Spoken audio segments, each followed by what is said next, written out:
Hello everybody, this is Jack Dennis and welcome to our channel. We're continuing our series of fly tying with John Barr. This was filmed in 2005. You know, it was when I published my third and last book, which was Tying Flies with Jack Dennis and Friends. We featured a lot of patterns of John, and one of the patterns got an awful lot of interest. In fact, was promoted very strongly by Umpqua feather merchants, was the Barr Emerger. And let John tell us about it and how he looks at emergers.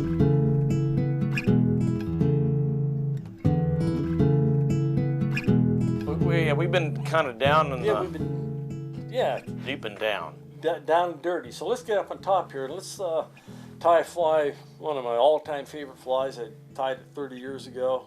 I'll give you a little background while I'm tying it here.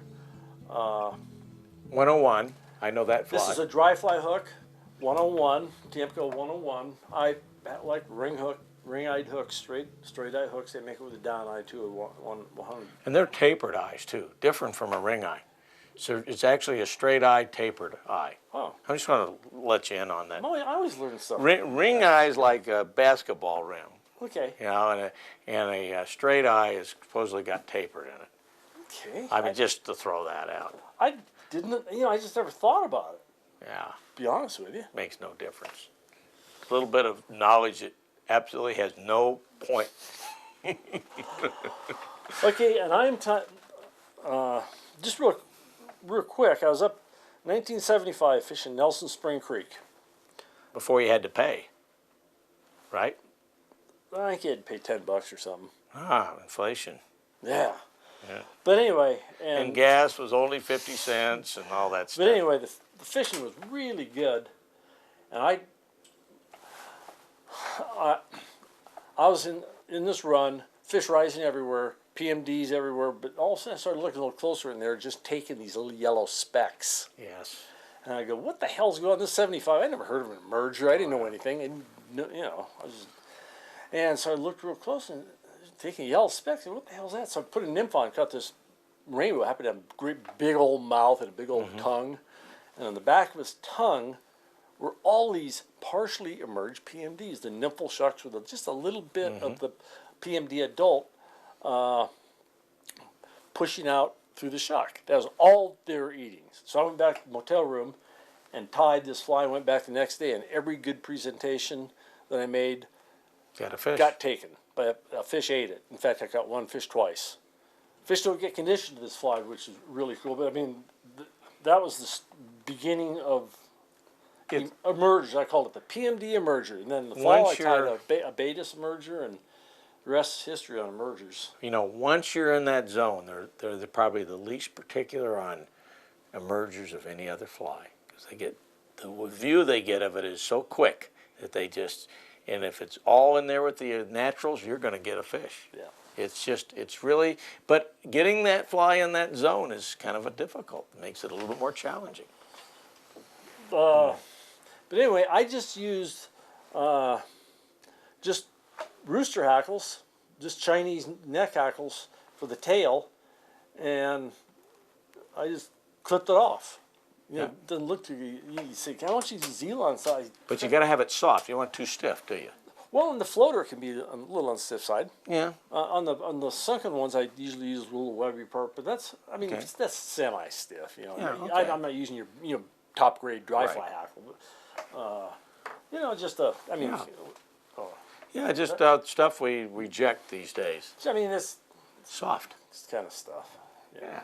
That's stuff you can't find anymore. All right, so now we do the shuck, and this is a real nice dubbing that Eric at Wapsie mixed up for me. It's got about 6 colors in it. It's hard to tell by looking at it. So it's a real nice spectrum.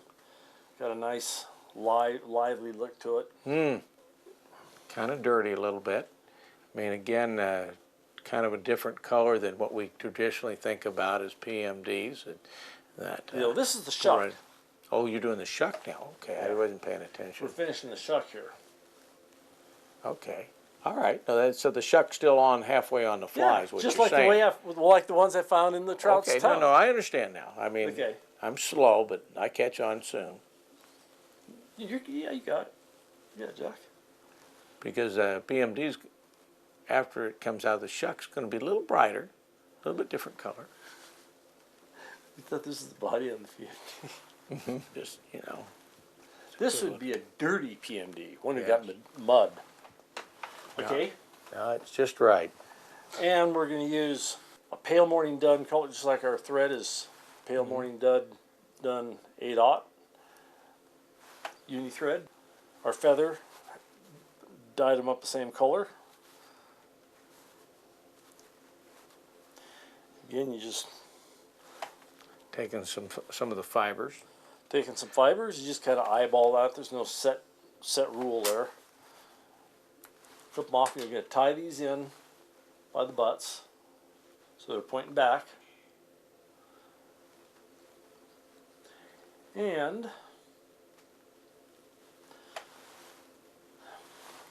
we're going to take some PMD Superfine, decolor Superfine.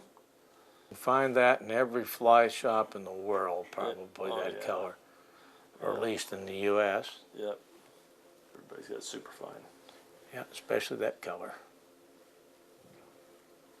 Now that's what I was thinking. And there's your adult just starting to kind of stick his body out. That's how I found them. You know, their wing cases weren't split down the top or anything. They were just Very, very simplistic, but perfect imitation. very simple, but it has been, and it's still fooling them on the spring creeks after all these years. And then what I'm doing is I'm going to bring this hackle up over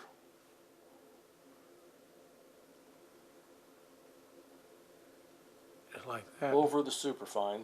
I had a couple shorts in there. Yeah, well, your eyes are getting old. Okay, so we bring the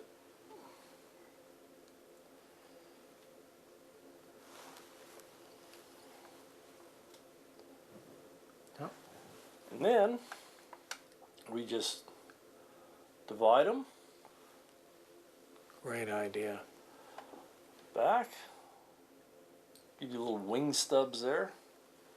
See those shorts? Wings that coming? haven't developed. Yeah, they're just unfurling.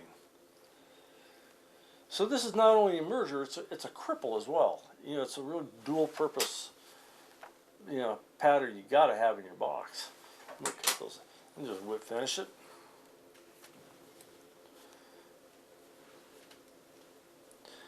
Yeah, and it also doubles as a nice yellow Sally emerger. Yeah. I've got Fisher feed on yellow Sallies and yellow Sally emergers. I've put a yellow Sally on, and this is a dropper, and plenty of fish take this. Well, you know, you've got a lot of times when you have the yellow Sallies out, you got PMDs out at the same time. Often at the same time. Yep, good. And trim that down. And we'll just trim this down, make our little wing stubs, and you have a fly that's been fooling them for 30 years, and I'm guessing we'll continue to fool them. Isn't that beautiful? Again, I mean, you only used a few different materials. Yeah. And it's in a way it sort of looks complex, but it isn't. It isn't. You know, you can sit down these, you know, if you aren't doing this format, this is, for me, about a 2-minute fly. Of course. Yep. And I'm not very fast tyer. I mean, That's a a guy, good job. a fast tyer like yourself, Jack, you can probably do this in 30 seconds. 30 years ago, I was a fast tyer.